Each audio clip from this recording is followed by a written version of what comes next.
Peace, HHDG. We are on another episode of HHDG Media, the podcast.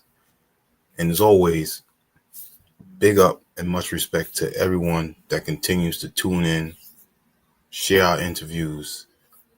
If they see me at an event and, let me know that they've been checking it out and appreciate what we've been doing here, much respect to y'all because y'all are helping keep this culture going as well. And as always, this is made possible through our 5 owners of HHDG Media Inc., which consist of T. Smith, Rock Vader KB, the Mayor, Skelly Top, and myself, Wiki. As you can see on our bottom banner, you can go check out our website, hhdgmedia.com, where we have our previous written interviews as well as music, upcoming events, and also our own merchandise. For tonight, we have, in the music, I would say he's a double threat, but behind the scenes, he's way much more than that. And he's proven how important physical copies are, how important it is to continuously promote, not just independently, but also when you see another talented individual and, let them know business-wise how much they can flourish. He's been doing this for quite some time now, and you got to respect people that not only are doing their grind, but also seeing other people and, in a way, also being a muse, which, that's big respect right there, because there's a lot of talent out there and there's a lot of crap out there too. So to be able to see what other people are doing and seeing a certain wave or trend that they're going through, and to be, just pick their brain a little bit, put the little battery in their back that they can do more, it's a big respect to be capable of having that mind frame and knowing how to do that. At the same time, still be on your grind and put your success out there. So our artist for tonight, repping San Diego, has been putting in a lot of work. If you look at his catalog, you'll see that he doesn't just have the music out there. He has the physicals out there. CDs, tapes. Early on, he had a lathe cut vinyl out there. I know that that's been sold out, but, just the fact that he's making that effort and shows an influence from groups like Hieroglyphics, Living Legends, Project Blowed, and, how they continue to push the merch. And look how they are in 2025. These are the older heads still doing their thing, still putting out merch. So that means a lot. And again, with the production, like I said, he's a double threat. He's got some ill beat tapes out there that y'all should definitely go check out. One of them, which is my favorite, Nightmare on Beat Street. And sometimes I think that I would like to hear more of his production, but he also has a good ear for other producers, the same way he has a good ear for talent. So his latest project, Cabaret Voltaire, which dropped on May 25th with producer from Dresden, Germany, by the name of Figo, definitely dropped, some ill production on there. And the thing about our artist that we're going to speak about is, even though he has a horror theme, in life, there's always horror. And he definitely displays that. And at the same time, showing how much influence hip hop is in his life. So we're going to talk about that. We also want to talk about how he got the name, because from what I just explained to y'all, he's very organized, but his name has a different meaning, and we'll get into that. So without further ado, I'd like to introduce Scatterbrain. Peace, yo. What up, man? Thanks for having me on, G. Absolutely. Respect, man. That intro was mega, man. I'm about to snap that. I appreciate that, man. All off the top. The Word, thing man. How is, you feeling? I'm doing good. The thing is, and I say this a lot because I also watch other interviews, from far and wide, not just for hip hop. And you get an understanding of, you can tell early on if someone is actually listening to the artist that they're about to speak with. And that means a lot. So I make sure I put that effort in, as a fan first, and then speaking from me being interviewing you. Yo, respect, man. That's respect. Appreciate that, man. I know every artist does too. Thank you. Now, before we talk about the latest album and the new single that you have out, Brown Gangsters, tell us how the story began with Red Lotus Clan, because it was more so kind of like what I was talking about in the intro of you looking out when you seen other artists that had talent that you wanted to help out. Yeah, that's pretty much what it is, man. Like how it started was just me trying to connect with like-minded individuals, like-minded creatives and stuff. And I started that out when I was like living in Hollywood, but I'm from San Diego, so it was really all going on out there. And just slowly building, connected with new people and some of my old friends, and finding new people to work with. And then I expanded more when I came to New York, and I started, finding new talent and like this whole other world of music that I wasn't really knowing about, and Right. connecting with these people and helping them put out physical copies of things, like using what I was new and from the Southern California underground scene, still having those same principles and aesthetic, and then kind of carrying it to like present day and being on the East Coast now and seeing it was kind of a void. And there was a certain time frame where it was like a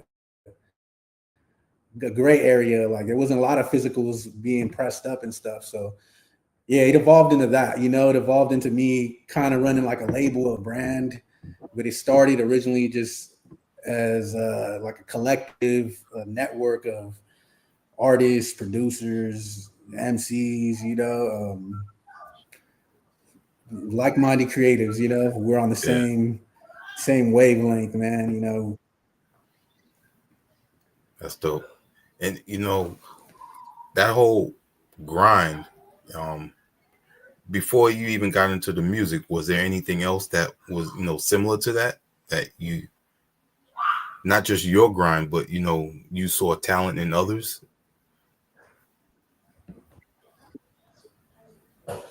What was that? It kind of cut out, man. Oh, sorry. I was My saying, bad. What was that?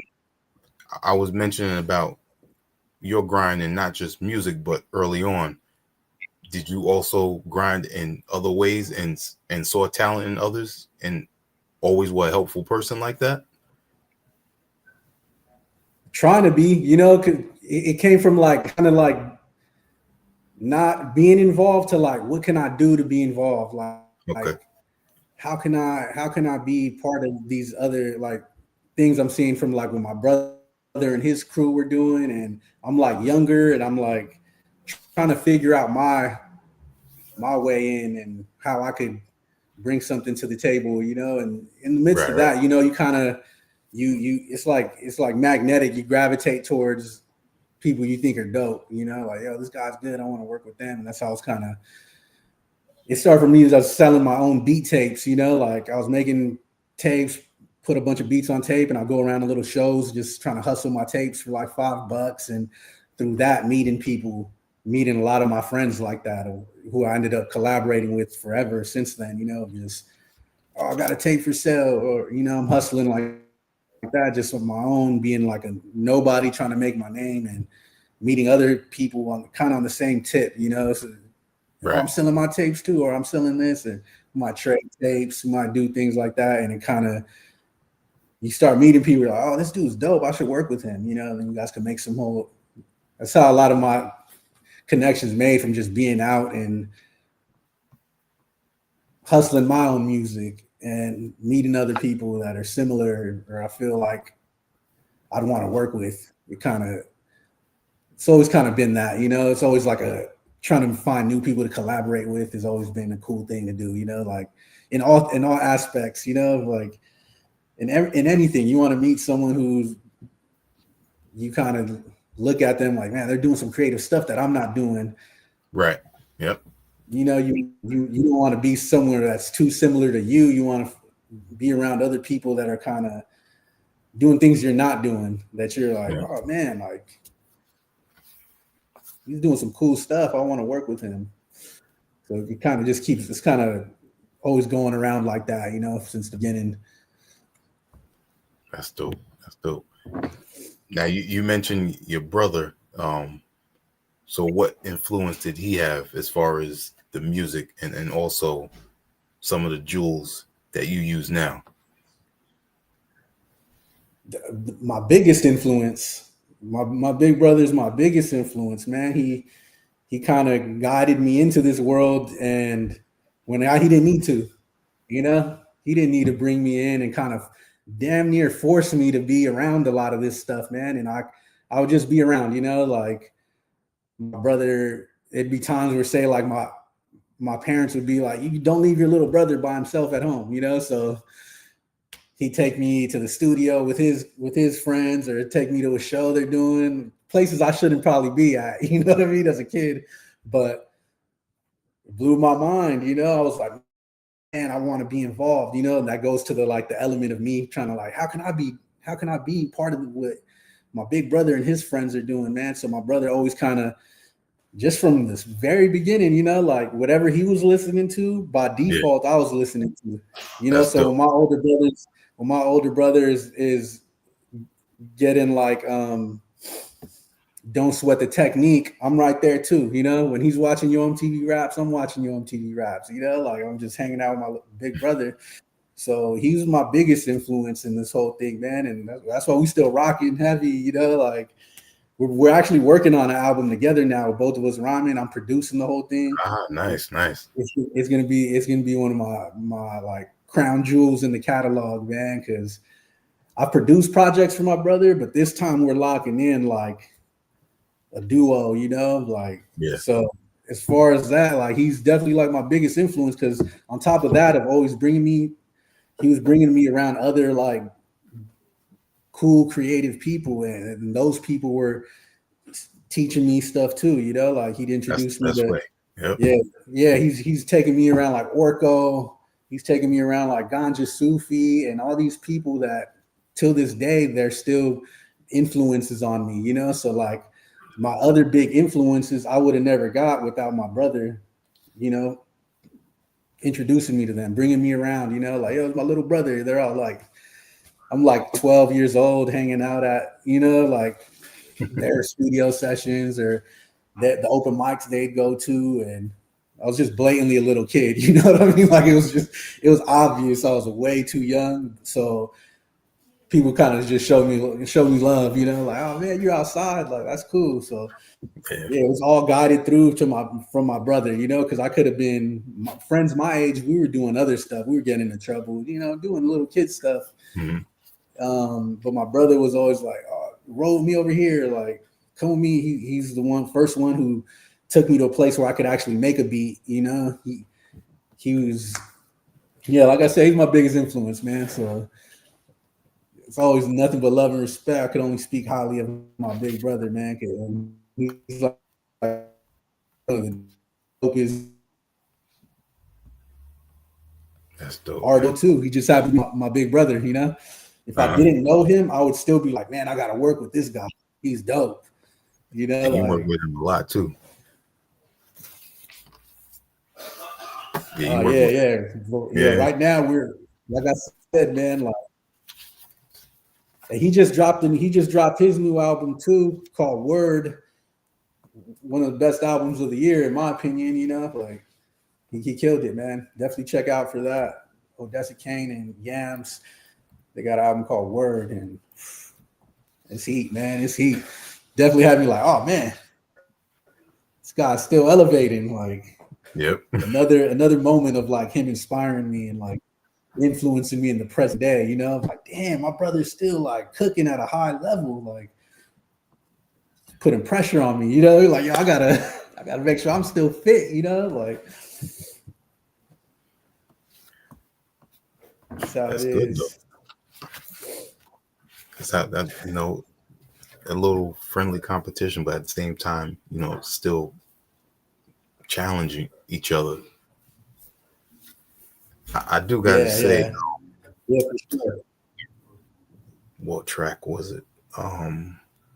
Water Structure off of off the 2023 Let's album take you a did trip. with Let's Take a Trip. Yeah, that's one of my joints. Yeah, hey, that was like an unorthodox one right there, man. That's what's up.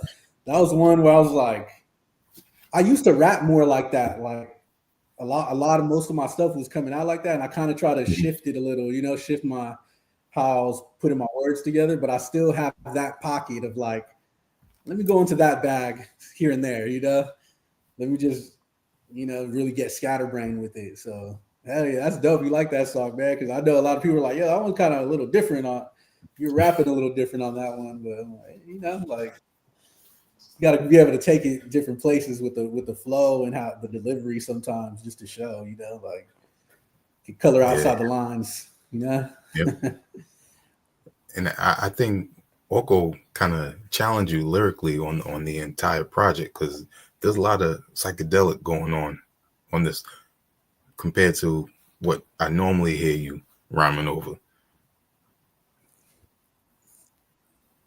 Yeah, man. Orko sent me was sending me the crazy beats, man. Like I said, that's also a big influence for me too, you know, like so to come around like years and years later and him produce for me, because I've produced for him Mhm. early. Like he was like working with me when I was mad young and kind of seeing like I was kind of going somewhere with the music, and he always showed me love, man. So for years later, for it to come around, he produced a project for me. It was dope. We definitely gonna do another one. You know, I'm about to take another trip with Orko soon. You know. Nice, nice. Now let's get into the origin of your name because a scatterbrain is a person who's very unorganized. And listening to you describing everything with the influence of your brother, getting the experience early, the hustle with the grind and putting out physicals, this is not a scatterbrain. So I'm sure there's some history to back that. So you gotta let the people know how that came to be. Yeah, like the scatterbrain kind. It was kind of more like to describe the rap style. You know, like sometimes it'd be like, "What's your rap style like?" Like scatterbrain. You know, like I just felt like, well, you know, I just make that the name too. Like, let me just. That's what it is. But you're right, because I do try to. It is kind of like an oxymoron, because it's like Mhm. I'm actually not really scatterbrained when it comes to like my business, you know, like that's something I'm like on point. I'm really meticulous with like things I'm doing with that, because you gotta be, man. There's too much resources and information to not be organized with it. So I try to stay on that, and then I try to utilize like that I am scatterbrained sometimes, but channel it just through my writing. You know, I'm always Mhm. jotting stuff down. That's more like the rap brain, you know, but like everything else is probably the opposite, you know, because you got to be on point nowadays, man. Definitely, definitely. And what made you go with the V in scatterbrain instead of using the A? Or did you make it an upside down A?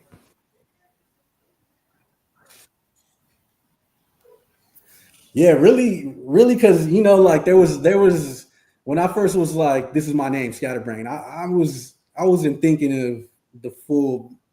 aspect of being like a brand, a business. You know, it's just like, oh, I'm on the street rapping. My name is Scatterbrain. That's it.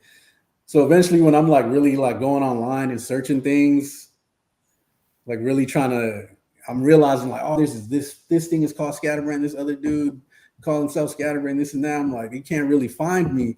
So I try to like. One time I was digging for records and I seen that Talking Heads album and it had the A upside down and I was like, yo, I was like, that's weird. I got it straight off Talking Heads, you know what I mean? Because I was like, I'm about to do that mine. It's an upside down A, but you know, and you got to spell it with a V, but the V is kind of symbolizing the upside down A in Talking Heads. Yeah, gotcha. So and then with that, it was like, okay, now I know if you're searching for me, if you're searching for this Scatterbrain, you spell it like this, you're only gonna find me. That's it. Yep. You're not gonna be no mistake, you know, like you're gonna find me. Now when you search it, like with that spelling, anywhere it is, it's me. You know, it's me. Like YouTube, that spelling me. Like any social media, it's me. Like so that was when I was like, I gotta make my name kind of more mine. And like I said, the Talking Heads was the 100% the inspiration. When I see, I'm like, oh, that's fire. Like, I need to do that to my name, you know? And I'm like, oh, now it stands out. Like I had music online, digital distribution and stuff. And I was like, I got to take it down. Like I got to re-upload it with this spelling. I don't want to be confused for anyone else, you know? Cause I have had to battle people for the name too. So it's like, if they're looking for me, you're going to find me. I don't want you to accidentally find someone else and think that's me or think something else is me. Like you see me, that's spelling me. It's 100%, no mistake, you know? So I had to make it stand out more to like take more ownership of like the name. Like that's me, you know? There might be some other, if anyone else is that or their brand is that, it's not this, you know? It's not how I spell it, you know? That's that.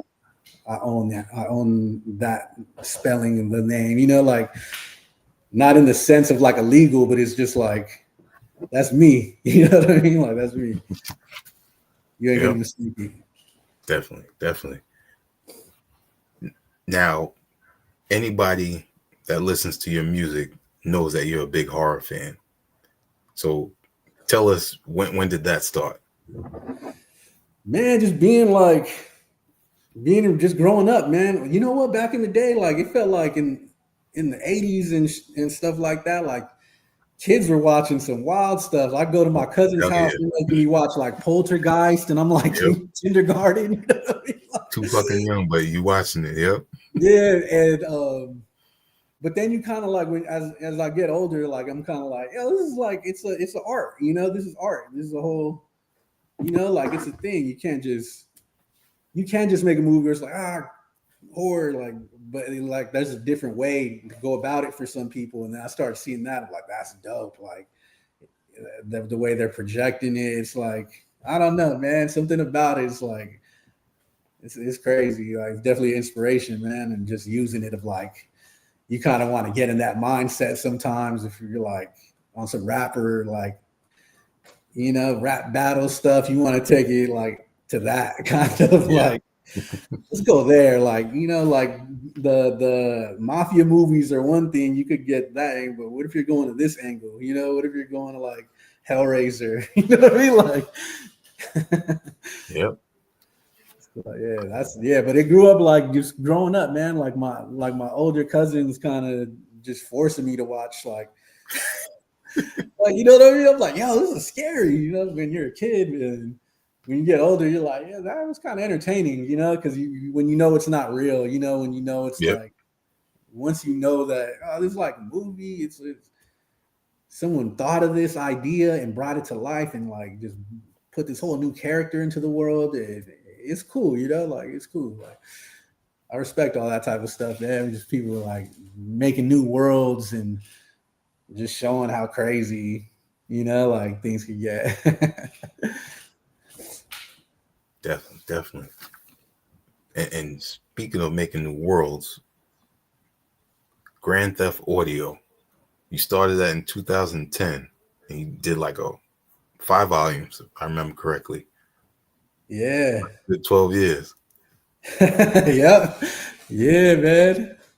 Yeah, that was my that was just kind of like I just want to do like a mixtape series, you know? And I was like, man, you know what? I used to always play Grand Theft Auto and stuff. So I was like, yeah, Grand Theft Audio that sounds kind of cool. I'm gonna do that, you know? And it was like, I'm not just gonna rap on like rap beats though. I think over the last like one or two, I started like, I'm gonna throw in a rap beat on there, you know, but I was really trying to do what Ghostface did with the Delphonics sample. Ah, Like when I heard that, I was like, "What? He just rapped on the record. Like he didn't even sample. This is the most innovative thing I ever heard. Like this is it. Like I was, I want to do that. I just want to rap over records. Like just spin it, man. I ain't trying to loop it. I ain't trying to chop it. Just spin and find. And that was like the main. Not every song on all these mixtapes are that, but that was the main inspiration, you know. And then it came to like, oh, let me reflip a sample or got you.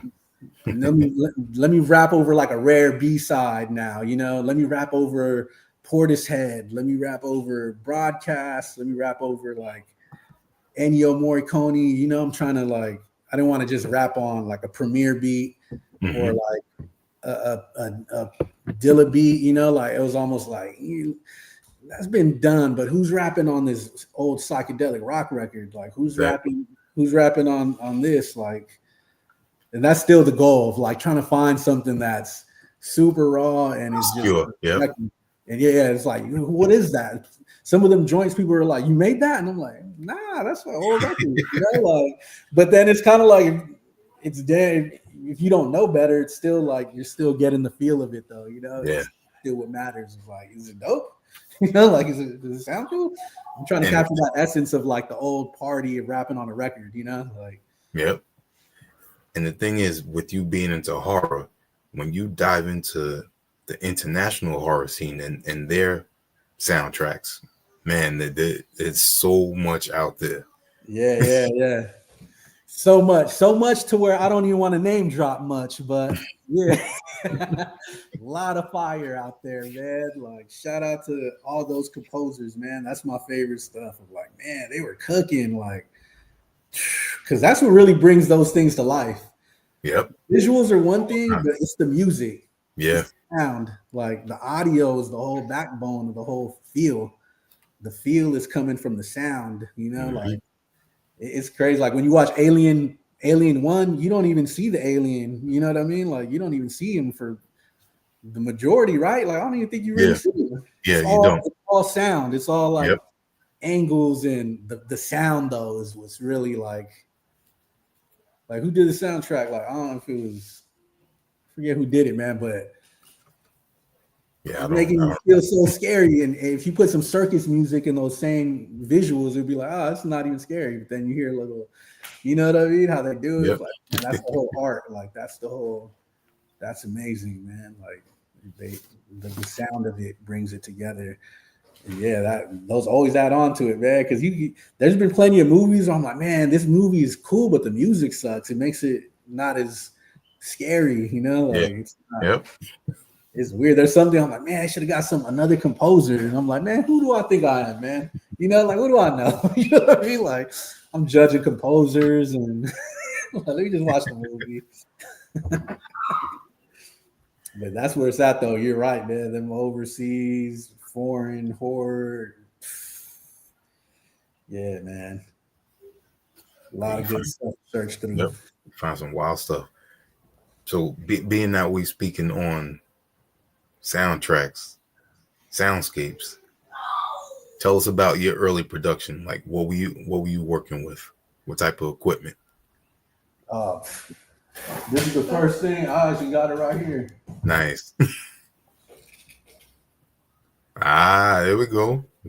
PlayStation music generator. This is the first thing I was making beats on right here. Like I still got the PlayStation right here too. That's dope. I'm actually gonna make a new project with that. But that's where I started pretty much. That wasn't the first thing I made a beat on, but that was the first piece of thing where I was like able to make beats all the time on, you know, because I had a PlayStation. Then I figured out how to sample on there. It was over, you know. Once I figured out how to sample, I was on that for a good couple of years, man, and just putting in work.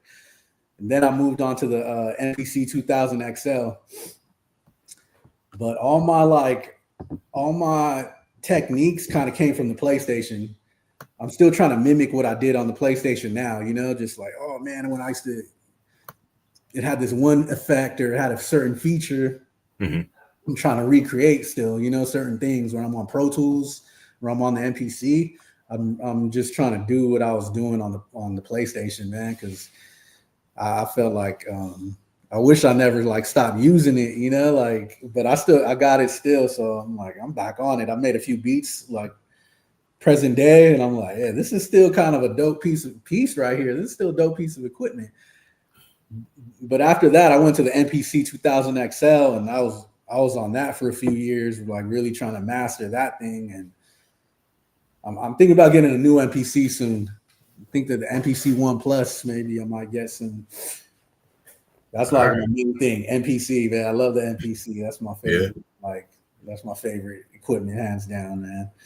I'm always checking for what Akai is doing. Dope. So what other equipment have you tried?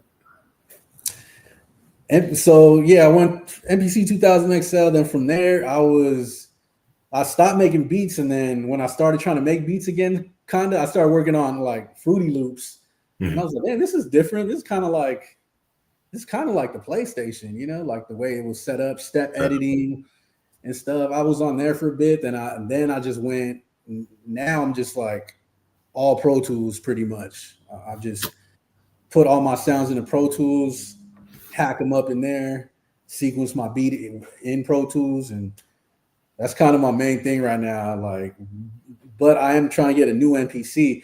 I ain't one of them dudes who had like a ton of equipment, like I stuck on. Once I got on one, I stayed on it. Like started on the PlayStation, was on there for a couple years, moved to the MPC 2000 XL, was on that for mad years.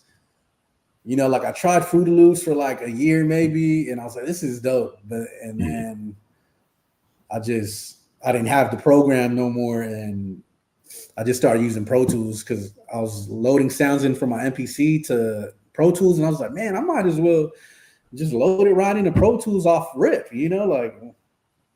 But the MPC got a certain sound that you can't really, you can only get it from that machine, So now I'm kind of trying to interact both of them, man. But I ain't used too much equipment, man. Like that's pretty much my main things I was using, man. I just got on one thing and just try to master it as hard as I could, and until I got bored, pretty much, But I'm looking for I'm gonna get a new MPC soon, man. MPC 1 Plus, I think, is my next piece of equipment. That's ill. Now, when it comes to your content, you also speak on consciousness and culture, and being that you're half Mexican, half Filipino, there comes a lot with that as well, not just in this country, but overall. And I could speak on it the same way with me growing up. There's a lot that the world tries to put a facade up for. So we got to speak on the injustice. And there's times where you continuously do that in certain projects, as well as overall in a project too. I remember, I think it was Chemtrails, the track you did with, the project you did with Obnoxious. Yep. You definitely went in on that one. Yeah, good looking. Yeah, I try to make sure I throw it in, like I don't want to be too overly like preachy or like box myself in as that type of artist, but essentially that is what I'm just on, like I'm on wanting to speak on those things as much as I can and just sprinkle it to people who don't want to hear it really. They might just like the other type of stuff I'm speaking on, but they're still going to get that too. There's it got to go in, and that's something I'm definitely trying to like channel more and really like represent more for as I keep trying to evolve, because yeah, it's different, man. Like Mexican and Filipino, especially like from San Diego, you know, like when we were living right by the border and stuff, like there's a lot of, you know, when you're younger, there's a lot of like, you know, you get stereotyped a lot. Hmm. You hear things. People be prejudiced against you or just assume things about you just Right. off a Because it's stereotype they heard randomly, you know. And it's like when you're younger, kind of like, damn man, like you're trying to make me feel like I'm less than because of my skin or because of, you know, my mom's from Mexico, my dad's from the Philippines. Like they're trying to act like something's wrong with that, you know, like I'm not American or something. Like you know how it be. yeah. And so once you get older and you realize, like, man, who cares what these people are talking about, you know? But it makes you more like, you know what, like you got to be more proud of who you are. Be proud of all this, man. You can't Absolutely. change it. This is who you. This is part of your DNA, you know. So it's always something you got to hold pride in and make sure people know that's what it is with you, you know. Like so, I hope if like to anyone who doesn't know me, if they heard a song or heard a project of mine, they're gonna catch that. Like, yeah, I guess this dude's from San Diego. Apparently, he's half Mexican, half Filipino. You know what I'm saying? Like, I'm hoping that comes across in every project somewhat, you know, because it's a part of me, and I'm It's important. Yeah. yeah, it's important, man. Yeah. It's cool to let people know that your culture, you know, like where your parents came from, like where you come from. These are all things that are things to be talked about for everybody because everyone's individually, you know, everyone got their own thing going on, and it's always something like you could help teach people that might not know about it. There's people that are like, "What's a Filipino?" You know, like they don't even know. Like I've been in New York, they're like, "What is that?" Like you know, like but they got Filipinos out here too, so Yep. you're gonna run into some, you know. But it's always definitely something you gotta try to incorporate, man. And I definitely am evolving more to like want to throw it in more, you know, wanting to like make sure I'm channeling that energy correctly for people that are like me, you know, like because they might hear some Mexican rapper that's a certain style. It might be like that's Chicano rap or something, but they might hear me and not consider me a Chicano rapper. But it's like I am too. I'm that too. You know, I'm that too. But I'm just Yeah. I don't You got to can't sound like that though. You know, I don't put it got in to the sound. box. Yep. Mm-hmm. Yeah, like it shouldn't be that, but that's kind of what it is. But it's still there's a lot of people like me too. Like they could relate to me that they're like not in that box, but they still feel proud of their culture too, you know? Yeah. So Yeah. it's definitely something I want to like let be in my music. Like it's embedded in there, you know, like in my catalog that has to be shown, you know, like yeah, my mom's Mexican, my dad's Filipino. I'm from San Diego, California. And that's part of me. Like that's like the DNA. Yep. And what you can appreciate about listening to people like yourself and other artists from different cultures is if they speak on it in the music, you get to learn more about their history and their culture as well. You know, and that's the beautiful thing about how universal music is because you could be doing the same thing that your Filipino brothers or your Mexican brothers from in their home country doing the same thing that you're doing right here in the US with the music. Yeah. Right. I know, man. And it's good to it's good to see that too if you get to see it. Like, oh Yeah. man, the same. We're like doing the same thing. We're in different parts of the world on the same thing. We're like from our parents are from the same island. You know what I mean? Like we got family in the same islands, and yeah, it's dope, man. So I want to make sure like I'm popping up on the radar of like, yeah, I'm Filipino, y'all. Like I'm Mexican. You know what I mean? Like I'm down with all of y'all. You know, like it's all love, and yeah, you definitely want to let those dots connect. Yep. But like you said too, for people that don't know, it's good to them. They might hear something, you know, like oh, that's cool. I didn't know that about that culture. I didn't know that. I heard it when I was listening in. You know, like that's always good. You know, that's always like that's the main cool thing about hip hop. Like you learn something. You learn actual stuff about different cultures. You learn history. You know what I mean? Like this is the biggest. I learned more from hip hop than like high school for sure, man. Like Yeah. Yeah. for sure. Like I learned more off Public Enemy than my history class for sure. Like, Yeah.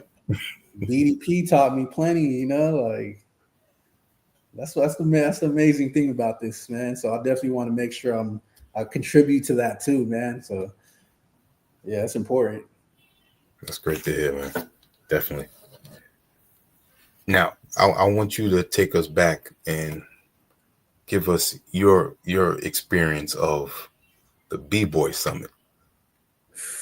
Ooh, B-Boy Summit. Oh, yo, that B-Boy Summit, bro, like in San Diego, the B-Boy Summits in San Diego. Yo, it was a worldwide like hip hop like epicenter, bro. Like it's hard to explain, but everyone would come to San Diego when that happened, that event was happening. City was lit, man. Like San Diego at that time was like so like a part of the whole hip hop movement in the world because of that and different other things going into the city too. Yeah. You know, it was amazing to see, man, because like a kid like me, you know, example, I'm from San Diego, man, born in '83 in San Diego, growing up loving hip hop, growing up watching Beat Street, Wild Style, you know, it's like growing up watching that as a kid, not probably when it first came out, but I watched it as a kid. Yeah. And so to see that, and then it comes around like 94, 95, and now I'm seeing Rocksteady crew in my city breakdancing, like, Wow. you know what I mean? I'm like, bro, Crazy Legs is right here. What? You know what I mean? So you really got to see like this firsthand. It wasn't like through the TV no more. It was Beat Street right in my city, man.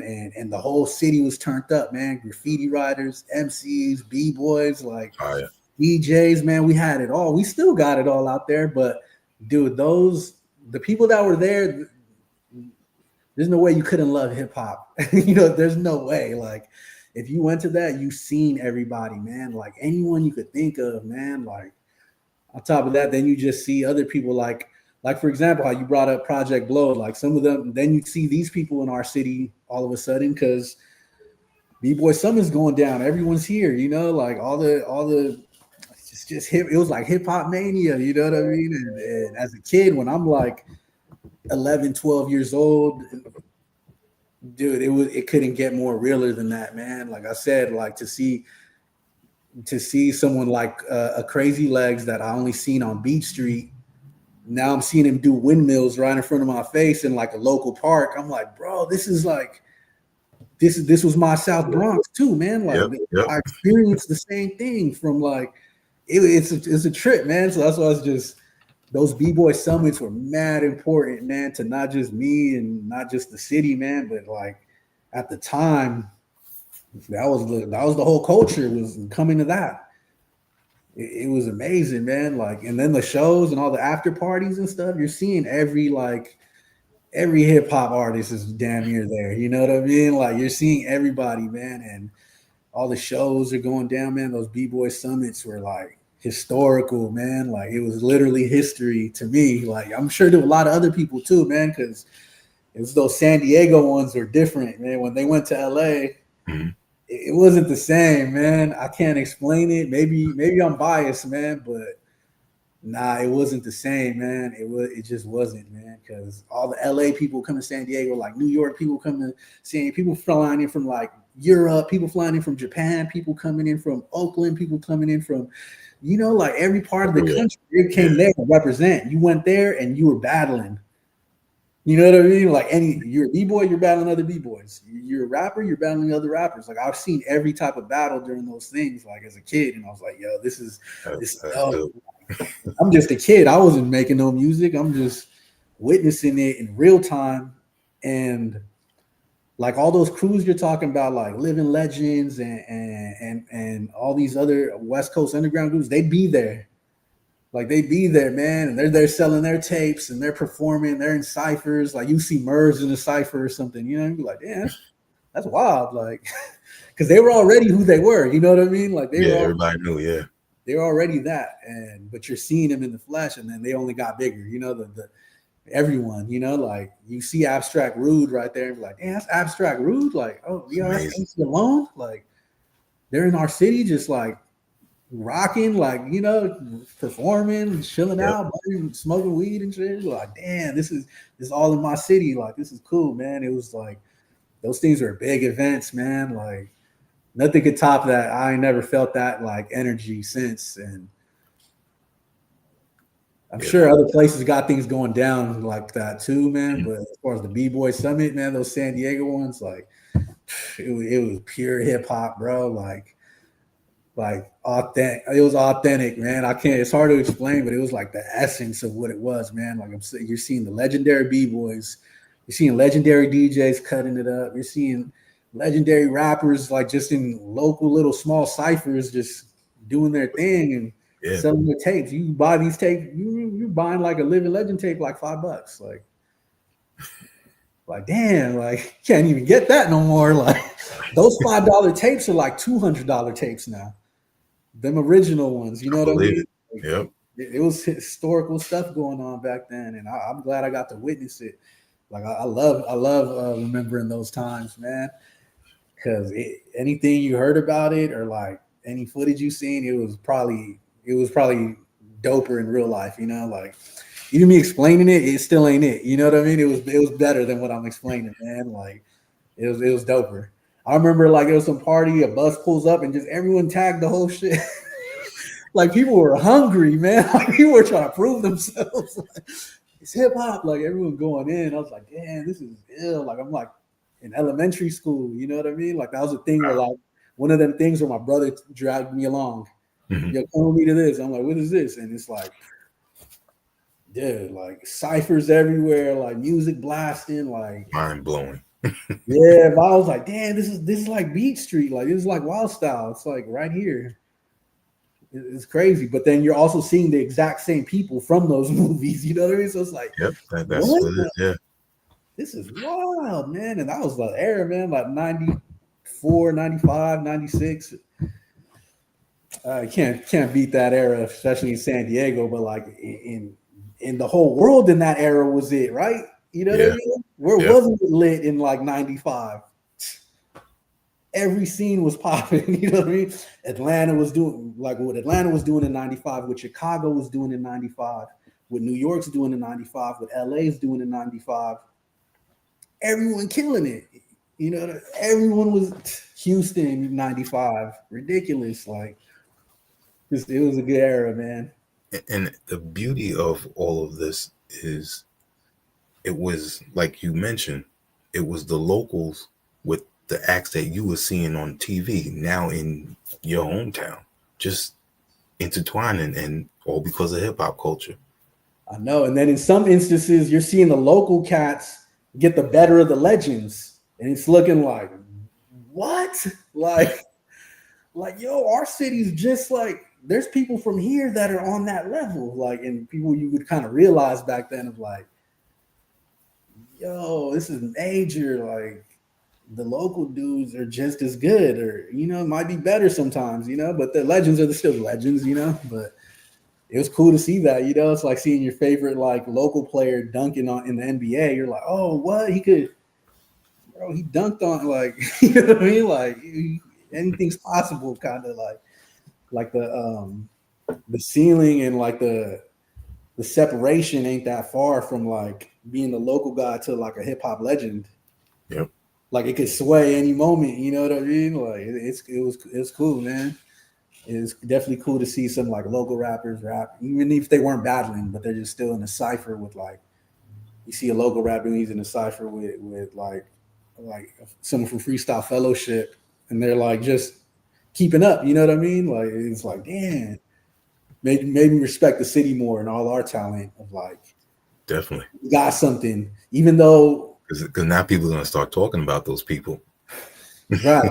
You know what I mean? Like, yo, that dude out there, Yep. he kind of did his thing, and a lot of people were making their name out there, man. You go to B-Boy Summit, you come out of that weekend, like your status might be, you know what I mean? You might have notched up in the game.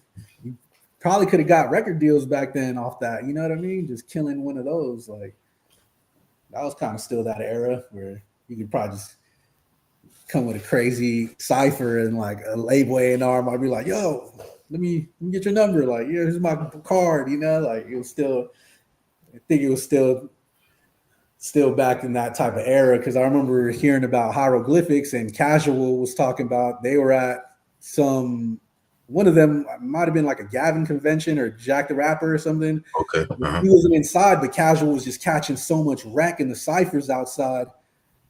You started getting label offers. You know what I mean? Like he was smoking the cipher that hard outside the little convention that, you know, you can still get a deal like that. I was like, man, that's amazing, man. Like, Yeah, that's amazing.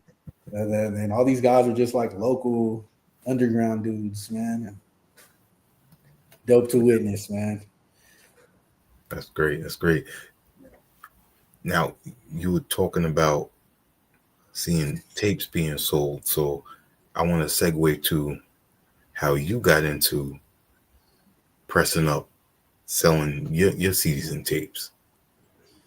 Right. So yeah, so pretty much like I said, man, like my brother and his crew, they were in the midst of all that stuff. You know what I mean? They were right there rapping with Living Legends and Project Blow and all these dudes, but they're from San Diego, you know, like, and that was just part of the hustle. You see underground rappers selling underground tapes. Yeah. I grew up watching that. So when I started making my music, it was pretty much like years and years after that. Let's say like that was happening in like 95. When I started making beats is like 2000. So it's kind of not that era no more, but it's still like now people are selling CDs, you know, Mm-hmm. but there were still tapes in effect. And Orko and my brother were like, yo, you should put those beats you're making on tape and just sell them. You know, and me as a kid, I'm just like 17. The people I'm looking up to are telling me like my stuff is good enough to make, you know, I could make beat tapes, you know. So I'm gassed off that. So I'm like, my stuff, doing that for a little bit, and you know that tape hustle kind of like died, you know, like CDs done took over, right? Years and years are going by, you know what I mean? Like I'm saying, that's like 2000, 2001. Years are going by, and I'm starting doing my thing with the doing my stuff in Scatterbrain and stuff. So I'm like, man, let me do a tape. Let me take it back to that. You know what I mean? So I did that, and a few people were like, why are you selling tapes? Like, who got a tape player? Like, no one, like, that shit's outdated. And I'm like, nah, I don't know. I'm just doing it though. Like, I just want to do it though. I don't care if it's outdated. Like, I personally just want to see my tape, a rap tape, because my original tapes were beat tapes. Mm-hmm. And I was in rap back then. So as time went on, you know, I'm like, man, I want to take it back to that, you know. So I do that in like 2011, 2012. I started coming with some of my rap tapes, and they'd be selling, but I was noticing it was like people in Japan buying. It was people in Paris buying. It wasn't necessarily people locally. So I'd be like, yeah, this is kind of, I get it. This is some collector stuff. You know what I mean? Like, but I didn't fully, I still dropped some tapes here and there. And then when I started wanting to go back and repress my brother's crew's tapes. Mm-hmm. Yo, let's press those. Like, let me remake them for y'all. I'll remake them. Like, I'll pay to do it, you know? So most of them were like, I guess we ain't even tripping. They weren't even tripping off their old music, you know? And I'm like, yeah, to me, those are like cult classic tapes of like how I'd look at the Abstract Rude, because like Underground Fossils are like, you know, like I was seeing my brother's crews on that same level. And some other people did too. But as time went on, you know, their stuff is way more limited, like way more rare. Like people done lost all the music type stuff. So I started remade their tapes, and like a bunch of them sold. You know what I mean? I was like, damn, people, you guys got people that know about y'all for sure. You know, like, and so then that evolved as time's going on, man. And it kind of really started with God Fahim. I discovered God Fahim's music, man, and I was like, yo, this dude is nice. Who is this guy? And like all this that whole wave is still pretty new. You know what I mean? Like Griselda is kind of really, yep. It was like he was still a part of Griselda, kind of like, you know, whatever happened with that situation. Anyway, I'm like, I hit God Fahim up. I'm like, yo, you're dope. Like, you got any like physicals? Because when something's really dope, you want the physical. You want a physical copy. Absolutely. So Yeah. I hit him up, and he was like, yeah, nah, I don't got no physical. I'm like, dude, See, you're too dope, bro. Like, you're missing out on money. You know what I mean? And he's kind of like hearing me. He's like, well, what you talking? I'm like, bro, like, yo, let me make some cassettes, like, and he's like, cassettes? Like, what? Like, you know what I mean? He's like, what are you talking about, man? Cassettes? And I'm like, yo, like, just let me, trust me. yeah, Yep. just trust me, bro. And so he's like, do this album. And it was Dark Shogun Saga. I think I got a copy of it. The Dark Shogun Saga Volume 2. This tape right here. Dark Shogun Saga. So he let me do it, and I ran it, pressed them up, because at that point, I've done pressed so many tapes. I already know how to format the files. I know who to order from. I know where to get tapes. I know where the experience. Yep. Yeah, like, I'm already just knowing the whole play, So I'm like, yo, I can run this play with different people. I just ran it with my old crew, like my brother's crew. Those all sold. I made all of them money, because it wasn't really about me making money. I was like, yo, I just want this. There's people that want this. I'll help you make it happen, like, and you make money. I'll just give you all the money. I don't care about. I'm just like a connoisseur. I'm a hip hop fan, So with God Fahim, that happened, and because I seen his music, I'm like, yo, this guy's selling his digital music for $20. I was like, I never seen that. I was kind of like, as a hustler, music hustler type dude, I'm like, yo, I'm like impressed that he did that. Yeah. Because prior to that, it's like all songs are $1. Like, every song is 99 cents now. Like, that's the standard, y'all. Right? So I'm kind of like, everyone just kind of rolling with it. Like, man, we got no choice. I guess that's what it is. Digital projects would be like $5-6. You know what I mean? Just like, make it cheaper so people buy it. Okay. So when I see now, I'm like, yo, I like what this fool did. Like, I like that. So that's why I hit him up, because I'm like, well, I mean, I'll buy that for $20, but I'd rather buy like the CD or something if you got it. And he didn't have it. So I was like, dude, I'm about to do that, man. So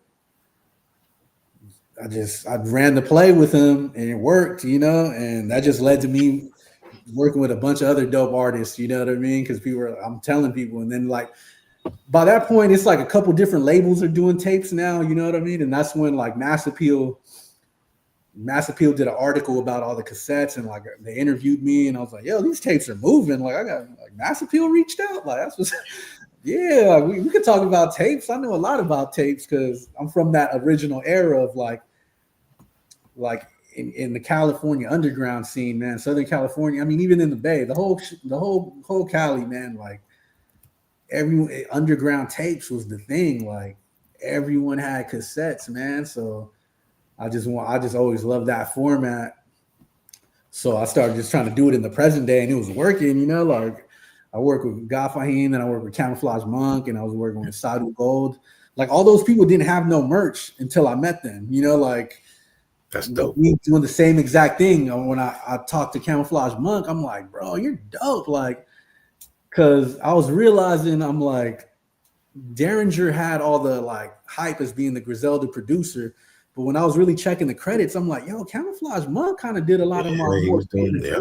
Like, those ain't Derringer joints. What's up with this guy? So, like, I found him online, and I was chopping it up with him, and it was the same thing. I'm like, yo, you need to do like a beat tape. Like he didn't have no merch either, and it was the same thing. He's like, all right, fuck it. All of them kind of were just like, fuck. It was like, I guess, you know what I mean? Like, go ahead. And let me try. Yeah. Didn't expect much of it, I don't think, man, because they're like, who's this guy? Like, who's this guy? Scatterbrain? Like, what the hell? But they all worked. You know what I mean? Like, they were all like, yo, this is dope. I'm making money off. I'm like, hell yeah.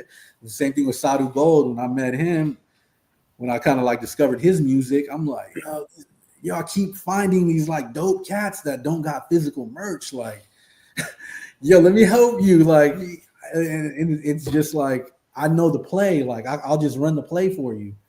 Just give me the music. And some of them didn't have artwork. I might have made the artwork sometimes, but it was still like, yo, whatever I can do. because I'm like a fan. It was like I was seeing this whole new wave of music. That's what I was gonna say. Like a whole new wave for me living in California, like now in New York, and I'm just like listening to, I'm just always listening to new music, trying to find something good to listen to. So I was discovering all these cats. I'm like, these dudes are fire, man. Like I'm gonna help with whatever I can to help their music get out. Because when I'm talking to them, they're like, whatever. They weren't really trying to push like projects or nothing. They were just working like, like doing stuff for other people. And I'm like, man, you need your own releases, and like, I seen him all. I ran into Sadu Gold one time, and I'm like, "Yo, what's up, G?" And he's like, "I'm like, I'm Scatterbrain." He's like, "What?" And he's like, "You put out my first tape." You know what I mean? I'm like, "All right, you still remember me?" All right, like, yeah, thanks, man. Because sometimes I'll be like, "Man, I've helped a lot of people, but it don't feel like they remember." Like I don't. So it's cool though. It wasn't for me to like get credit. It was to just be, let me help you make that available because I'm a fan. I just personally want my own copy. And I got to make it myself, then that's what I'm going to do. But I need y'all to be with it, like. Yeah. That's the key thing though. You were a fan and spotted their music and were looking for more and you reached out to them. Whereas a lot of these resellers right now, the way they do things, they're just pretty much vultures. They see something's hot and they go and try and grab it. Yeah, I'm gonna have a bunch of copies and then sell it to way more, not even real fans. You know what I mean? Yep. Like, you're a true fan. Yeah, they're messing up the game, man. But artists just need to be, try to. Like some of these cats, like, y'all are getting too big for the limited. You know what I mean? Like, come on, press up 1,000 copies now. Like, come on, man. It's getting too crazy, man. Us regular fans want the copies too, man. That's what I like what Mass Appeal's doing, man. Like, I mean, stuff is selling out too, but it's like, I could order the mod now. Yeah, yep. I don't gotta be ordered in the first 30 seconds. You know what I mean? Like, and that's I crazy. love all that stuff. I get it. I get all the hype. I get all the marketing, like I understand. It's crazy because the London label, Dope Media. I mean, now look at them. Because I remember when I was buying early Westside Gun joints, I had time to buy that. Now, less than 30 seconds, a minute, gone. Every variant, like what? Man, I love this album. I can't even buy it. Like, man. Yeah, they're dope. They killed it. They're really like they kind of set the standard for like a bunch of how these labels are moving now. Yeah. Like it was them. It wasn't really Griselda. Like it was that label that made their stuff look even hotter. They were already, the music was there, but the way they were like releasing it, it brought hype to it. You know what I mean? Yep. It was dope. And I mean, pretty much all their releases got that hype, But yeah, every single one now, yeah. I feel like every time it's that Griselda release, it's like, oh, that's the one. Yeah, this is it. Resellers' eyes are like, yep. New gun dropping. I'm buying all the variants. Like I get it, man. Like they're legit, man. I definitely always like what they're doing. Definitely. We still need to talk about the new album, Cabaret Voltaire. I know in your Bandcamp it explains it because I wasn't too familiar with it. So big shout out to Figo from Germany that you work with. I know he did something with Rochester MC. I'm trying to remember his name. I think it was Brogard. If I remember, Brogard, I think it was, like a year ago. And that's where I think I first heard of Figo. So tell us how you linked up with him and then also the concept behind the new album. Yeah. So like Figo hit me up and he reached out to me and like, yo, let's work. And I was I'm usually like working on a few things all the time. So I kind of try to not start new things until I'm like finish what I got going. But he hit me up. I'm like, yeah, maybe in the future work on something, you know. Mm-hmm. And he hit me up again. He's like, yeah, I really want to get you on some beats. And I'm like, all right, send something, you know. And he sent me some things, and I was like, yeah, these are pretty dope, you know. Like these are pretty dope. I'm gonna have to get on these at some point, you know. But I was working on other projects. So when I'm like that, I'm anything creative I could do, I'm trying to like use it to complete a project I'm already working on. So I was sitting on a couple beats, and he hit me up again, you know. I'm like, yeah, this guy's really persistent. Like, I'm like, all right, send some more, you know what I mean? I'm like, yeah, like he got me in the right moment now. Like now at that moment, I'm like more close to completing those other projects I did.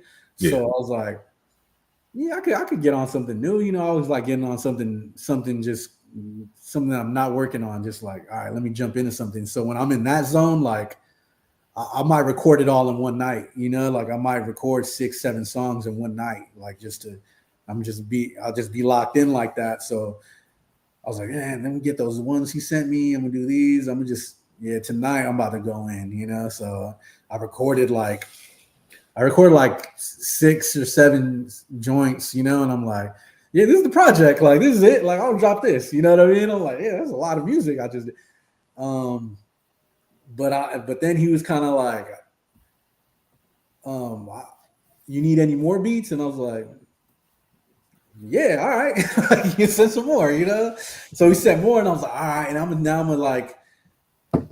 gonna work on a couple of these, you know. Like I'm not gonna do all these in one night, but I'm gonna just work on them, and then that's just how the rest of the project started coming together. And I was like, oh, okay, yeah. And I started realizing like where I wanted to go with it, you know, of like I'm gonna call this Cabaret Voltaire. Cabaret Voltaire was a spot in Switzerland where the Dada art movement kind of was operating out of. That's where they'd like do their exhibitions, or that was their hangout spot. That's where they did performances. They might display their art in there, and it was this one venue, you know. And I like what they were doing, like their principles of creating and stuff. And the more I delved into it, I was like, man, like I'm inspired by this, how these dudes are moving, because art has always been a big inspiration for me, man. Like the whole time, like it was probably the inspiration to make me really want to rap. Like other rappers really didn't make me want to rap. I was just a fan, you know, like I was just a fan. And I felt like I could never do that. Like I could never be like a Nas. I can't do what Rakim does. Like there's no way. Like, but when I was just reading more books and just getting more and learning more art history and stuff, and I was like, man, you know what? Like I kind of get what these people are on. I want to do what they're doing. I want to use their principles within rap. Let me try to do that and make it like not be corny, you know what I mean? Like I still kind of gotta be an actual rapper, you know. So surrealism was a big influence, you know, like Salvador Dali, huge influence on me. But like surrealism, say it started. I can't give the exact year surrealism started, but it spawned off from Dadaism. Dada, yeah. So Dada was like the precursor, and like some of those people went into it's time to evolve and get on to something new. So a lot of them went to surrealism and the surreal art movement, but a lot of those other people still stayed with that movement. So I was like, man, you know what? Like I gotta study and learn more about that era, because that was the precursor, you know. So I'm like, and that's the whole moment of when I'm creating this project with Figo, and I'm like getting all the beats, and I'm trying to find inspiration and stuff. And I'm like, oh man, like, and I'm reading more about like Marcel Duchamp, and like, you know, like when he did the toilet, you know what I mean? Like he put the toilet in the art gallery and was like, this is art. You know, I'm like, bro, that's wild. Like, I love that. Like, when I first learned about that, I'm like, yo, that's deep. Like, yeah, you could push it. You could push this art stuff. Let's say. And then when he did the thing with the mustache on the Mona Lisa, and that was like a whole thing. I'm like, yo, that's like, this is like what? This is almost like Grand Theft Audio. You know what I mean? He's taking some shit, like kind of flipping it. I'm like, yo, this is. So just learning that, I'm like, these things that I'm doing, there was already like a whole movement like a century prior, you know what I mean? So I'm like, you got to learn about these things, man. So I was just in that zone for them like a couple weeks while I'm working on this album, Cabaret Voltaire. I was just on that only, like learning about the Cabaret Voltaire and all the artists that were like part of that movement with Dadaism. And I'm just like, man, these guys are on. I like what they were on. And it was just purely reminding me of like, this is Scatterbrain too. Like they were like Scatterbrain with it. You know what I mean? And I always try to like realize like someone, whatever I thought I was dope at or created or whatever I thought I was doing, like someone did it like a century before, like way better. You know what I mean? Like, and it's like humbling. And it's also like, I got to learn about all these people. So I just opened up a whole new world for me of like different artists to study and different things to learn. So like we were saying earlier of like being able to teach within the music, I'm like, I got to throw this in there of like, now someone hears this project, they're going to learn something about Dada, you know, they're going to learn about the Cabaret Voltaire, because that's all I'm transmitting with this of like, even though it's not so blatant, the techniques I'm using and things I'm referencing is all from that. From there, yeah. All from that. You know, obviously I got hip hop influences and stuff like that, but like it's all using those principles of how they created. I try to stick with that and just try to capture it as good as I could, even though I know I'm way far from what they're on. You know what I mean? Like it's like a candle in the sun. You know what I mean? Like I'm just doing me, but it's all homage to that art movement, man. Like I just wanted to pay homage to what they did of like, hey, these are some progressive thinkers, man. They were pushing it, man. They were going places people were scared to think that can't be art also. Yeah. Mm-hmm. Like that's art too, but you would have never known unless they did it. Like that whole, what they sparked, it's still trickling down. You know what I mean? Like it's still, people are still inspired by that, even if they don't know. Like, so it's cool. I'm sure there's stuff that predates that, you know, like that got it to that point, but that's the point where I was at for this album. All like those artists, you know, like Man Ray and Hannah Hoke, and learning about like the first collages, you know, like the whole collage thing, man, it came from that. Like they're like the inventors of the collage, you know, like that whole thing. You see how many album covers nowadays that are all collages and stuff, and that all spawned from the Dada art movement, you know, like that all spawned from there. So that's just another thing of like another element of that I was using that I didn't even know came from that. You know what I mean? Like I didn't even know a collage came from that art movement. I didn't know where it came from. We just all did it. Everyone's collages are a cool thing to do, you know, but realizing like it spawned from like people from that, you know, like what like this lady Hannah Hoke was doing was like ridiculous. What she was doing is what everyone's the present version of a collage. They're spinning off from what she did, you know, like there's other people that were like taking it there, was doing like mixed media stuff, because all this stuff is like breaking ground. Before that was just paint on canvas. Yep. Now you got these dudes are like, yo, I'm gonna like attach a string and you know what I mean? Like I'm gonna put a little clay on here, like, and it's like, yo, what are you doing? And it's like the whole door opened, you know what I mean? A whole portal of art opened up when they started mixing the media. You know, like, yo, I'm gonna take something from this thing and put it on here, and then you see how other art movements attach, like it just evolved from that seed of like, it's amazing. yeah. And I was like, I want to do my part of like to have that in my music, because those are principles I was doing already, but I didn't really know where they came from. You know, it took me years and years to finally get to that and like studying that and like, oh man, like I thought this movement created it, and then it was actually this movement from years prior.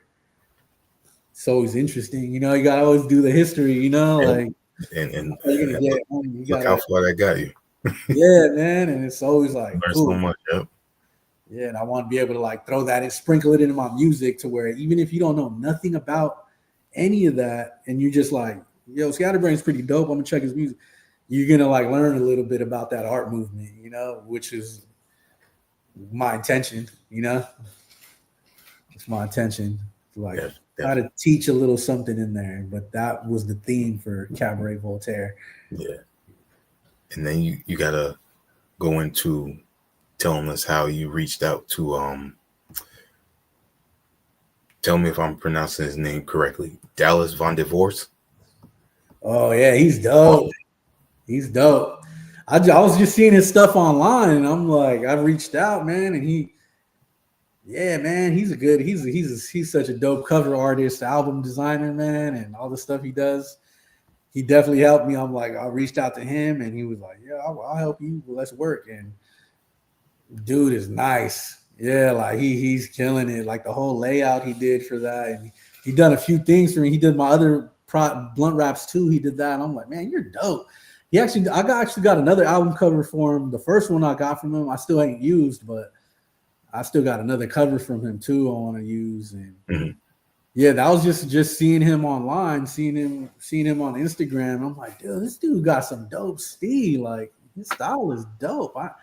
Because I do graphic design too, but I like reaching out to other graphic designers, man. Like I might have an idea and I'm be like, yo, do this idea. Let me see your take on it.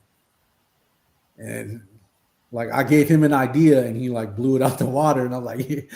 All right, what's the PayPal? Let me send that money through, man. You doing your thing. Like, thank you. You know, like he's dope. Yeah, man. I'm definitely gonna work with that guy more too. dope.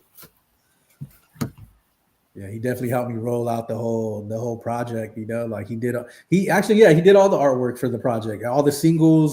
Oh, okay. He did the whole layout. I got the stuff he did on the back cover is real crazy.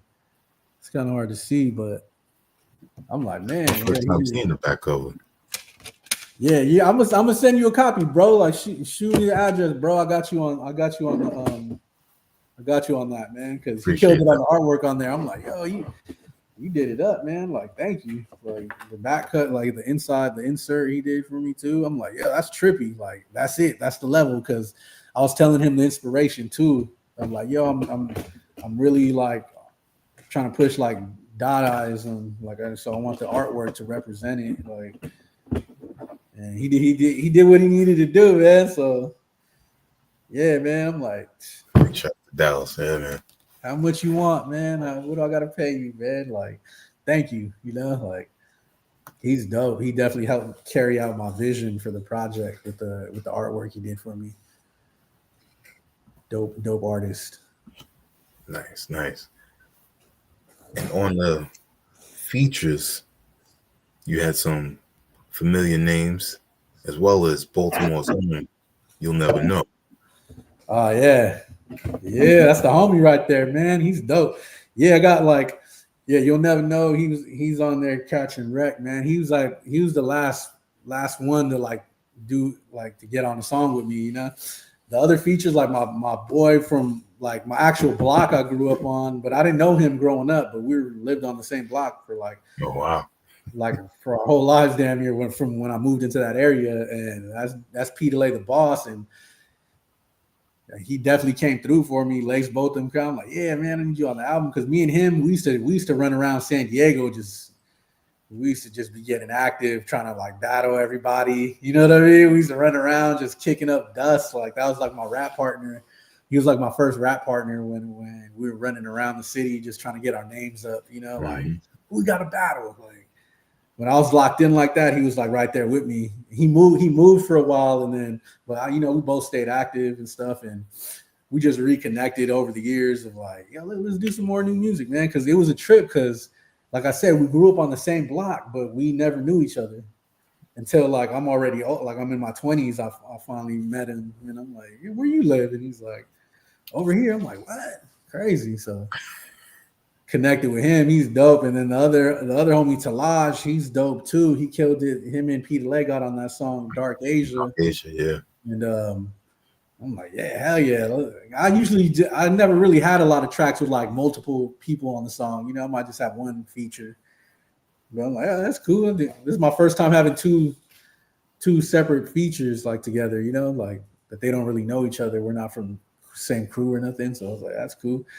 But yeah, and then You'll Never Know came through, crushed it, man. Me and him are definitely going to do more music because I was on one of his other projects.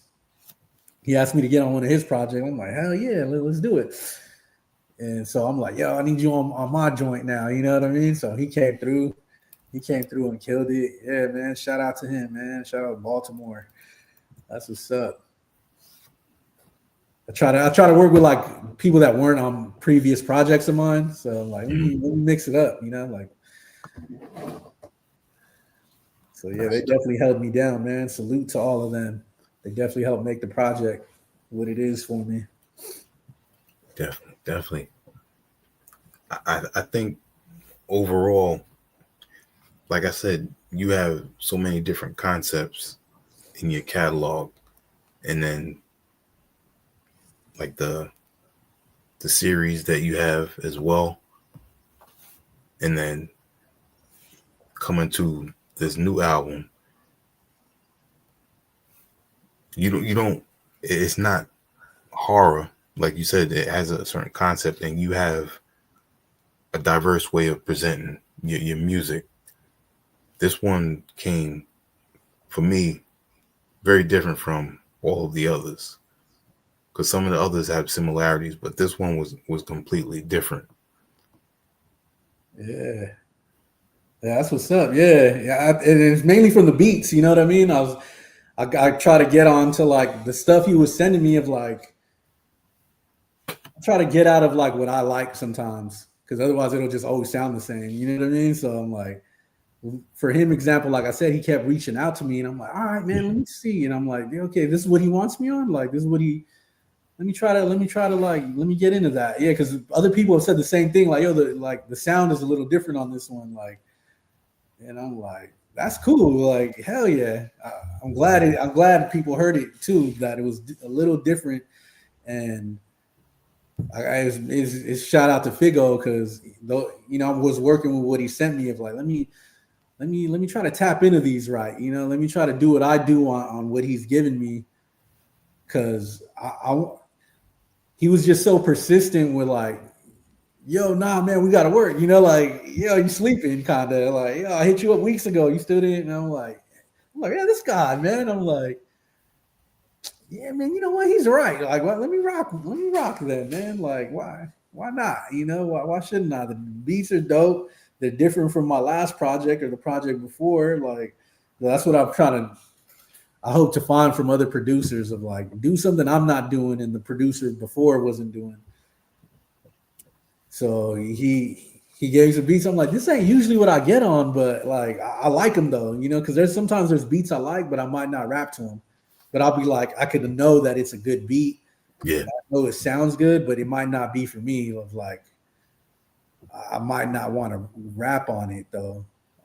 So I'm trying to get out of like that, So I'm hearing things. I'm like, okay, like this is what I want to make sure I'm like meeting them in the middle somewhere, Like I don't want the producer to do something they're not usually way out of their comfort zone fully, because producers got their own world. So it's like he's kind of bringing me into his world.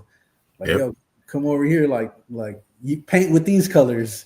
You know what I mean? Like I ain't seen you paint with this color, and I'm like, hey, well, I don't usually paint with that color, but maybe I should now. You're giving me the paintbrush dipped in that color, so I'm gonna have to use that, So, yeah, and it keeps you fresh as well.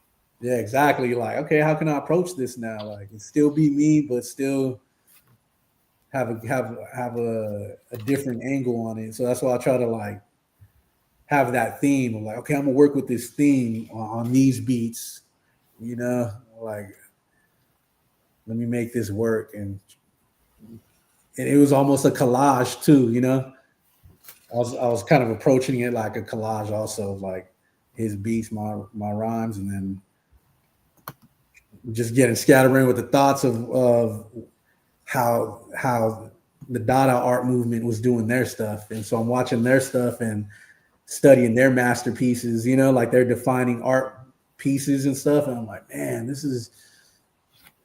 let me do what I do, but not not directly copy them, but like let me do what they're doing. But how would I do it if I was there? Still have that inspiration. Yep.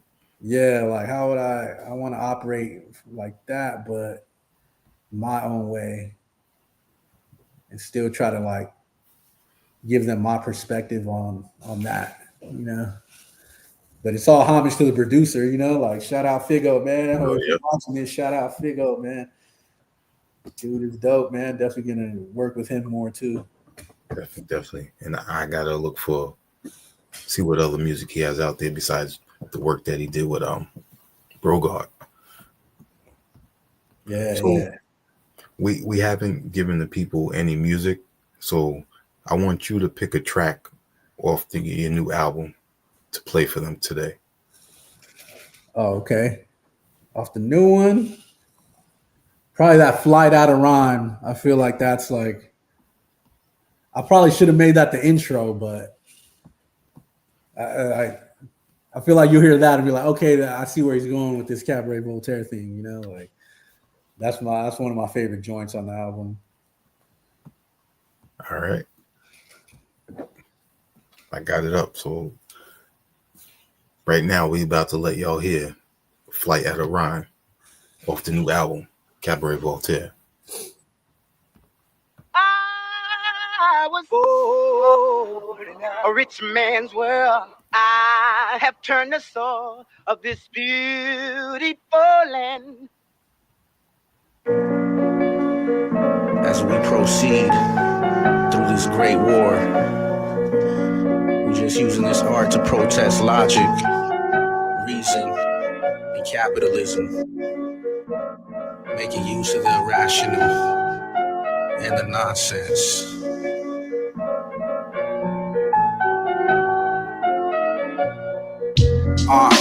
Stumble out the dollar van, RLK, Red Lotus Clan monogram. In Springfield, baptized in the hologram. A noble spirit in Biggins, the smallest man. Damn, I feel odd at the space. Get in the game, then I'm locking the gate.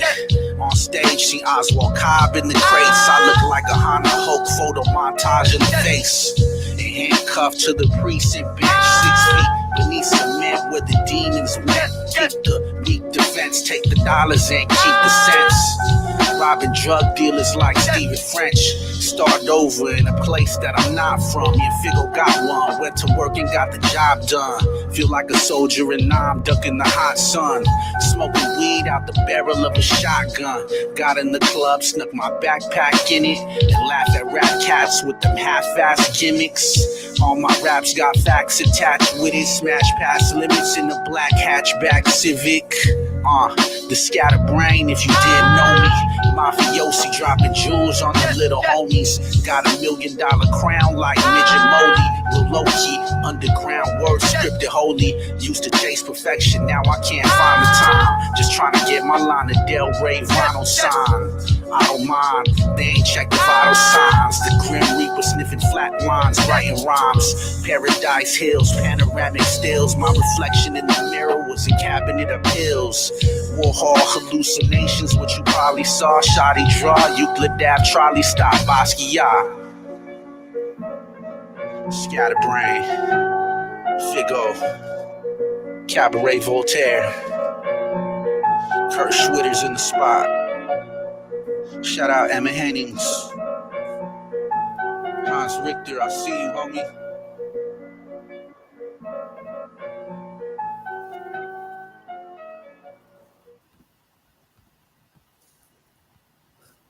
Flight Out of Rhyme, which you can get this album on CDs and tapes. And I have the Bandcamp down below for y'all to click that for less. That's tuning in tonight. Yeah, hell yeah, man. Yeah, so at the end of that, I was like shouting out a bunch of like Dada artists. So that's another thing I'm like hoping someone hears like, who the hell is he talking about? And look them up. And hopefully they like, oh, whoa, this is dope. Like, who is this artist? You know, like so I actually shouted out a bunch of my homies at first, and I was like, actually I'm gonna shout out a bunch of Dada. Yeah, because I want people to wonder who that is. Like who's Kurt Schwitter? You know, like who is that? Who's Emma Hennings? If they look, they're gonna like discover more into that art movement. Hopefully, you know. Definitely. And I like how you started off the album with the intro of explaining the Dada movement. Yeah, yeah. That's what I was trying to like. Let me make sure they know what they're getting into with this. You know, like. And I wanted people to like catch that first. And okay, this is what he's talking about. This is what, you know, like I wanted the people to get like a true intro. You know, this is what we're about to be listening. All the music you're about to hear is based off this. This is where I'm at mentally or creatively. So yeah, I felt like I had to do that to really drive the point of the theme. Because sometimes you can't really be too vague with concepts. Sometimes, you know, like as an artist, you want to be. You want the audience to just figure out and piece it together themselves and be like, "Whoa, that's what he did." But you can't expect. Some people ain't listening to the whole album anyway. Some people got it on shuffle. So and you don't kind of gotta like really be clear on what you're doing. You know, I feel like people want to know what's the intention of this project. What are you aiming for? So I wanted that to be very clear. Like, this is what I'm on. I'm not trying to make the grimiest rap album. I'm not trying to make a hit record. I'm doing something inspired by this art movement, and this is what I came with. You know, so not everything's gonna be like that, but for this one, I was trying to drive the point of this is my inspiration. This is the history I'm trying to spread, and hopefully other people check into it because I'm really just scratching the surface. You know, like I can only give so much. So I'm like, it's more to just open the door. Yo, there's a door right there. You should go look in there. You might find some cool stuff if you go in there. You know, that's kind of what I like to do. I'm not gonna like force you to go in the room. You know, I'm not gonna box you in there, but I'm like, this is what's here. You might discover more interesting stuff than I ever even talked about. You know, this is how it is. So it's all about piquing the interest. Like you went and started doing your own research. You know, others are gonna listen to Cabaret Voltaire and do the same thing. Yeah, that's the main goal of hoping that someone, even if they already knew about it, like, but especially if they didn't know about it, like, what is that? Hopefully they see it like, well, that's an interesting historical moment, like that art history.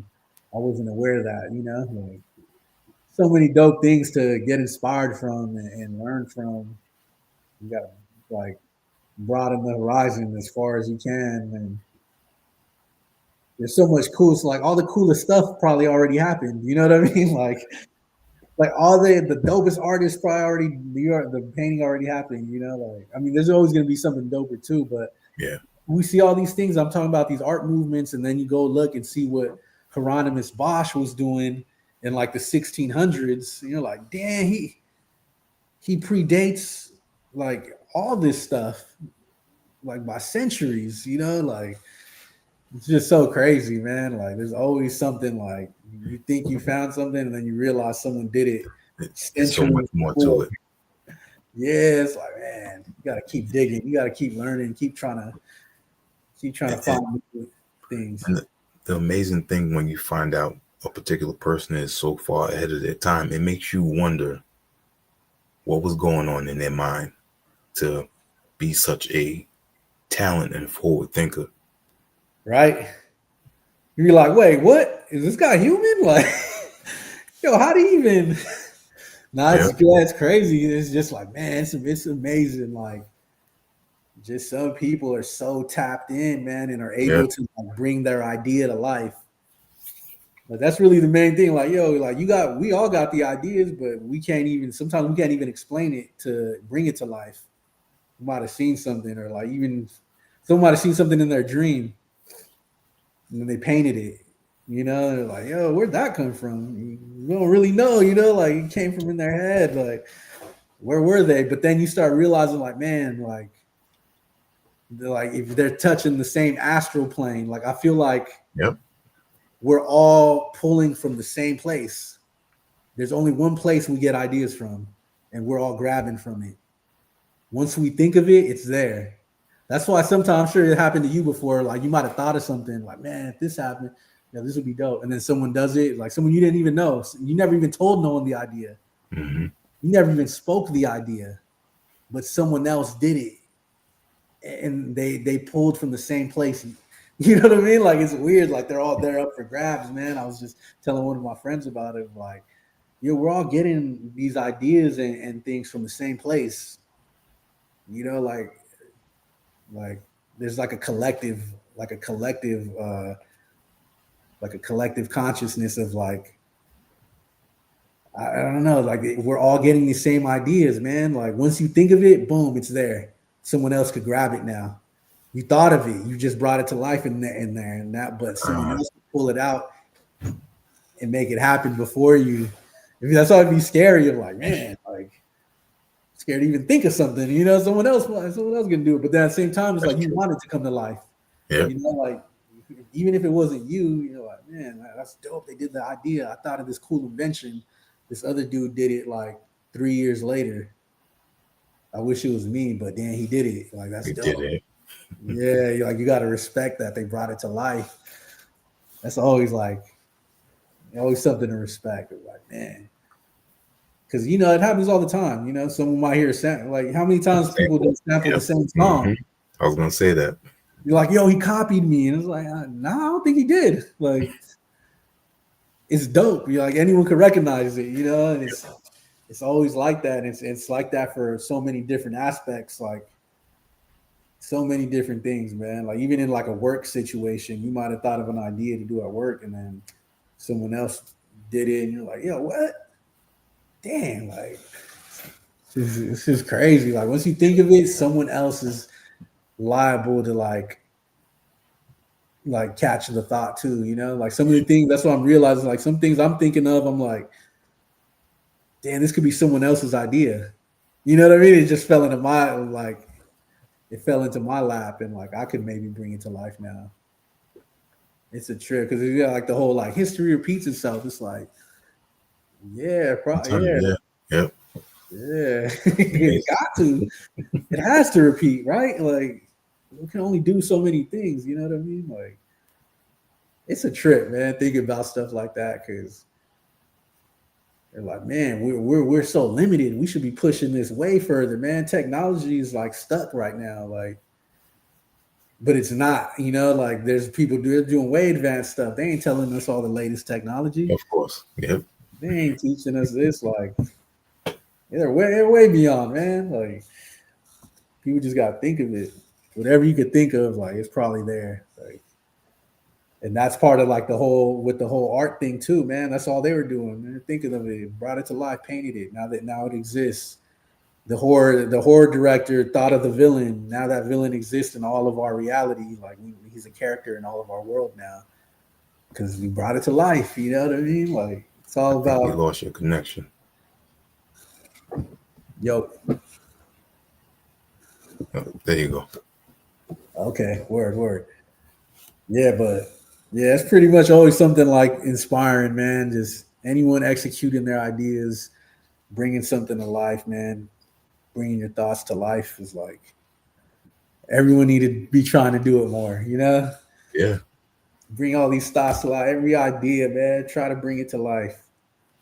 I mean, there's so many creative people out there that they can do it in so many different ways. I know, man.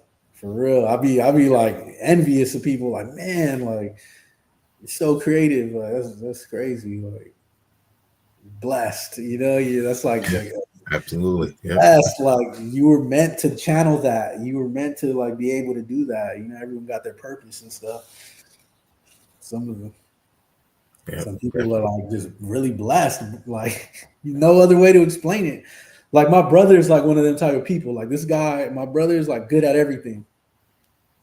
Like he's good at damn near anything. Me, I'm like good at some things, but I gotta like kind of work at it. You know what I mean? Before I kind of get good. I swear, my brother, like whatever he picks up, these guys like liable to be pro at anything, man. Wow. Pretty impressive. I'm like, man, how you do it? Seems like you're not trying that hard, man. And I'm over here like sweating, trying to trying to come up with some stuff. You know what I mean? It's always cool to see, man. I'm like, man, people. That's dope. That's dope to see. That's ill. Man, Scatterbrain, repping San Diego. Definitely appreciate you taking the time to speak with me. Yeah, The man. album, Cabaret Voltaire, as y'all been hearing. Definitely need to go check it out if you haven't. And definitely love the concept and the insight and the fact that this could be a series in itself because there's so much history out there through the Dada movement. Yeah, you're right. Yo, respect. Thanks for having me on here, man. Thanks for chopping it up with me, man. Thanks for like I was just telling like you brought it up earlier too, of like you do an interview with someone and they actually don't even know about you. You know what I mean? It's kind of like, yeah, what the? So like chop it up with you. I'm like, man, that's cool because you're familiar with me and stuff, and like Thank you you. actually Man. like check. You actually like know what I currently got out. You know what I mean? Like some people can't even do that, and I'm like, man, you're supposed to be on your game. But I appreciate you, man. Like, thanks for chopping it up with me. Thanks for having me on your platform. Like it's love, man. I got you on some merch soon too, man. I'm gonna send you a package. Appreciate that. Yeah, I gotta hook you up, man. Definitely. Appreciate the support, man. Like that means a lot. Definitely. And before I let you give your shout outs and let everyone know where they can reach out to you, let us know when we'll get to hear Nirvana with Pedale and also Spaceway Traveler. Yo, yeah, Spaceway Traveler's coming next. Like that one this week. Like Okay. everyone's gonna hear it this week. Like that's my next joint. Like shout out to the custodian of records, man. That's He's the dope. homie. He Repping got Jersey, heat. yes. He blessed me. He blessed me with that track. So I'm trying to make sure I get it out properly. He's been telling me like, yo, drop that. I'm like, yeah, nah, it's coming, bro. It's coming. Let me make sure the mix is right, like, and then the Nirvana joint's gonna come after that, sometime after that. Like that's my dog, P Delay. Shout out him if he's watching. Shout out Smoke Break Records. Shout out Bad Habits. That song's coming next. Shout out Morty V. Ventier who did that beat. And I was just like, yo, we got to release this joint, man. Like we had that joint in the tuck for a while, and I was like, you know what? Let's drop this because when I dropped the Piano and Doom track with P Delay, like it was getting some run. DJs were spinning it pretty pretty often. I'm like, oh, okay, like let's put out something else, like let's make sure we just keep putting out stuff we got together, man. Like so Right. that one would probably come out like in December, like I'll probably put that one out in December. Okay. Now you know what? Nah, like November's coming up. Nah, I'm gonna drop that in November for sure, man. I'm dropping that before Thanksgiving for sure. For sure, man. But the next joint, Spaceway Traveler, for sure, man. I can't wait for Cass to hear that because I've been sitting on that one trying to refine it, get it right, like taking a little time, man. That's the next joint for sure. That's my next single, Spaceway Traveler, produced by the Custodian of Records.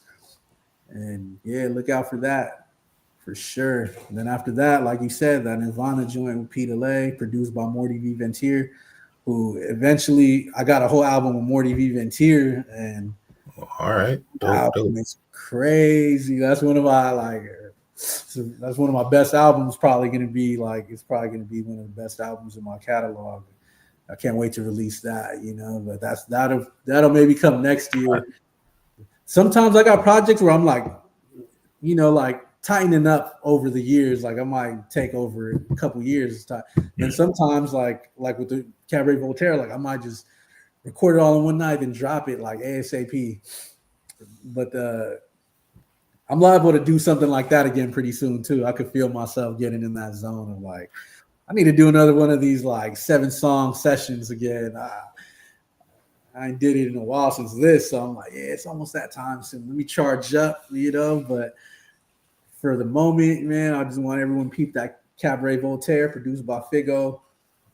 Next joint coming is Spaceway Traveler, man. Thanks for bringing that up, man. I almost forgot, man. I be needing that deadline. You know what I mean? I need someone to be like, yo, when's that joint coming? Like, oh, you're right. It's coming.